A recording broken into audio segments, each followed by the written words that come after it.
welcome to this Sustainability Short on water use.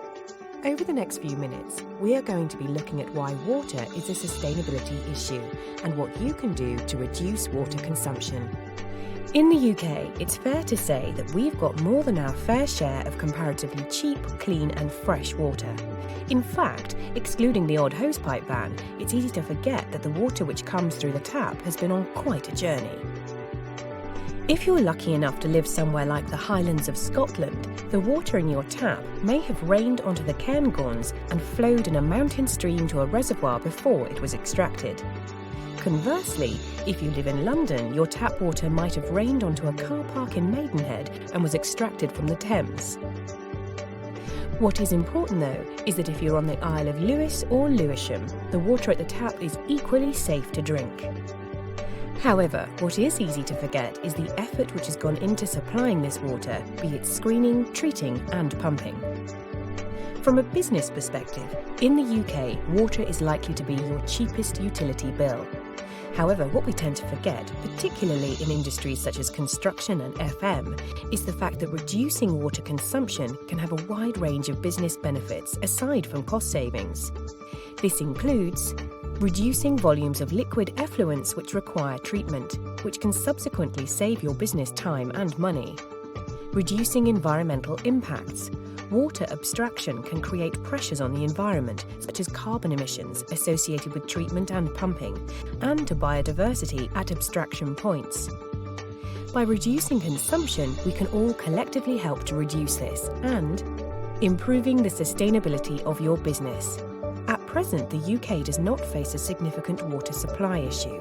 However, demand is increasing, and with issues such as climate change, who's to say that this might not always be the case? By being more efficient with water, your business can effectively future-proof itself from any potential water supply issues in the future. Helping your clients. Modern buildings are fitted with water meters, and if you can help your clients reduce their water consumption, then you may well be helping them meet their own sustainability targets. In addition, water damage associated with leaks can result in significant inconvenience and cost to you and your clients.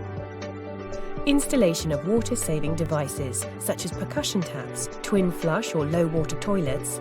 Simple retrofit technologies such as the Hippo water saver in toilets can also be effective. When thinking about reducing your consumption of water, it may be useful to think along the lines of reduce, reuse and recycle. Reducing your use of water involves activities like ensuring regular maintenance of systems, which on a day-to-day basis will ensure that leaks and drips are kept at bay. Maintenance will also reduce the chance of a catastrophic failure, which could result in significant water damage and expense. Behaviour change is a slightly trickier one.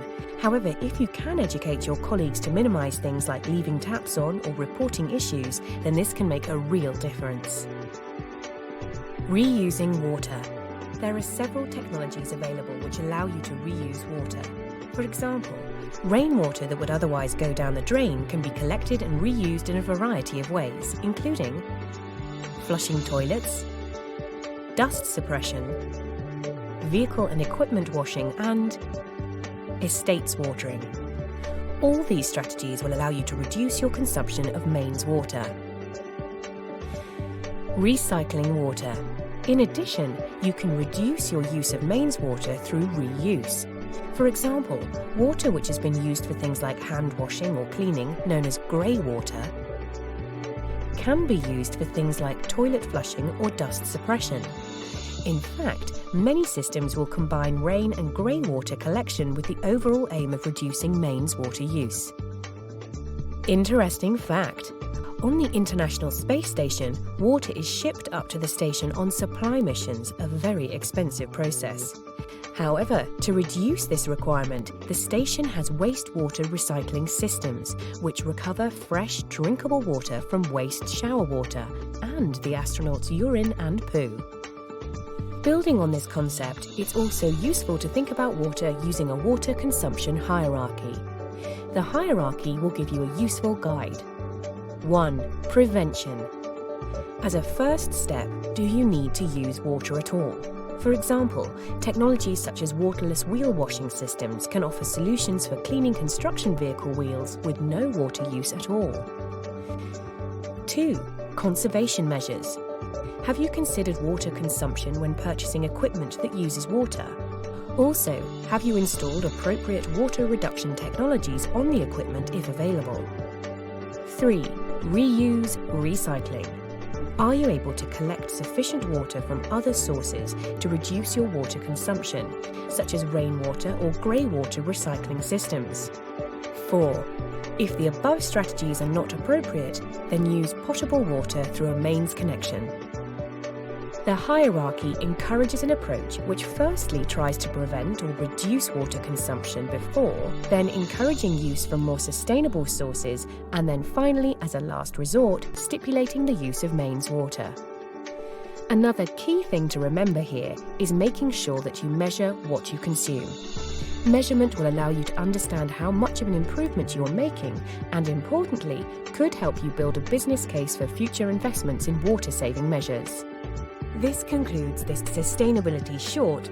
Hopefully you now have a better idea of the sustainability issues associated with water and the key benefits to your business you can achieve by reducing your water consumption.